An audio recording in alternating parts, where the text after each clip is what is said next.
Роди ме мајко извршител, па фрли ме во Македонија северна.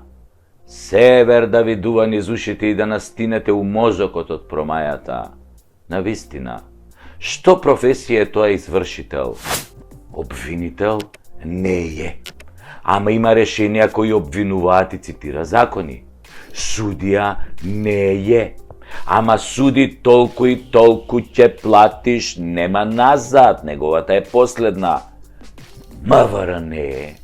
Ама има сознанија како си се задолжил нормално без твоите аргументи. Нотар не е, ама документите му се цементирани, важат повеќе од уставот. Банка не е, ама блокира кога сака, каде сака и како сака, без разлика дали е веродостојно или не, или не те ни известува, бе, само оп, одиш со картицата у маркет и таа касиерката со зелени очиња ни стрепки ти вели: Господине, картицата не ви помина, имате уште една. Немам, goodbye, господине. Да ви помине воснис мало, ама да излезе од шини, господа извршители.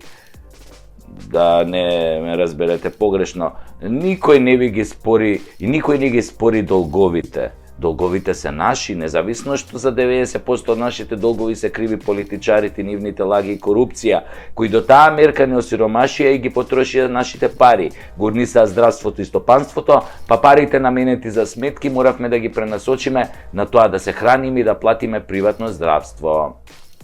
И така голем дел од народот, кој не живе од тендери и кражба на државни пари, се задолжи, не можеше да ги врати долговите заради тоа што секоја тура политичари беше полоша од таа претходната и земјата потона на дното. Море го проби и тоа дно и отиде на тоа дно под тоа дно, а долговите останаа кај извршителите. Тие божествени суштества, тие суштества од рајот симнати на земјата, да не спасат од нашата сиромаштија, тоест да ни ги доземат и тие малце пари што ни останале. А може би и ќе ги вратевме, да не им нафукаа нереални трошоци, камати, казнени камати, услуги за баба му на адвокатот, тетка му на нотарот, ланскиот снег и хартијата за принтер и мораме да плаќаме суми неколку пати поголеми од долгот. Па тоа не може да го плати ни Рашко од мекиците, а не обичниот народ со сувиот леп. И така ја заглавија цела држава и стопанство, а тие се водат како најпрофитабилни фирми во Македонија, нешто како вие кладилнициве, казинава и продавнициве за пари. Ништо не произведуваат, само јад, чемер и понекогаш и она најстрашното. Ама замислете, име извршител кој минатата година заработил 200.000 евра. 200.000 евра пријавил заработка. Па бело да продавал, немало толку да искаширабе. Па у своите најдобри денови Ескобар толку не кеширал, нели, у една година. И што да правиме? Власта нема да ги регулира.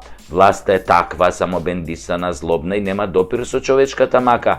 Таа оди од премисата дека во Македонија 80% од сопствениците на недвижностите се во сопственост на обичните граѓани и дека голем дел од граѓаните има по некој денар под перница за не дај Боже за здравствени проблеми за операција, а ако децава избегаат од власта во странство, нели, да им помогнат некако да се најде некој денар.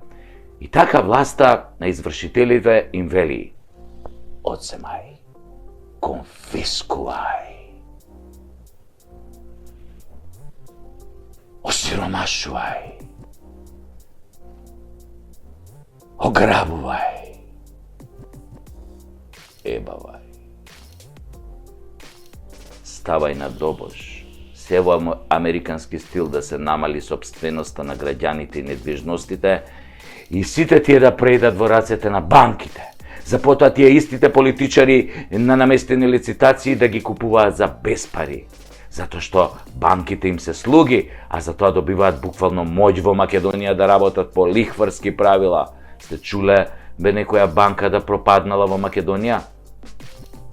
Добре, има две, ама тие се политички чеда за да им се земе, нели, мандрата Македонска банка, Евростандард. Таму освен оштетените на чаушите не им фали влакно од главата, и ден денес е на позиции. Тоа е таа спрега извршители власт, банки, која ќе ве остави без тешко стекнатиот стан, имоти, пари за фиктивно напумпани камати кои се исфилувани со катастрофални законски решенија. Се до оној момент кога сите недвижни не бидат во рацете на олигарсите, а вие бидете нивни измеќари и живеете под кирија во становите кои некојаш биле ваши. Смрди страшно. Кој ќе преживее, ќе раскажува. Ковидот е мачкина кашлица за ова што се случува. Трансфер на македонското богатство од народот во рацете на 3% богати политичари и олигарси. Стратегија на самоуништување. Етноцид со примеси на геноцид, затоа што за секој долг има многу срцеви удари, мозочни удари, канцери, психијатрија, смрт, има и тоа секој ден, многу повеќе од црната хроника, ама никој за тоа не зборува, барем досега.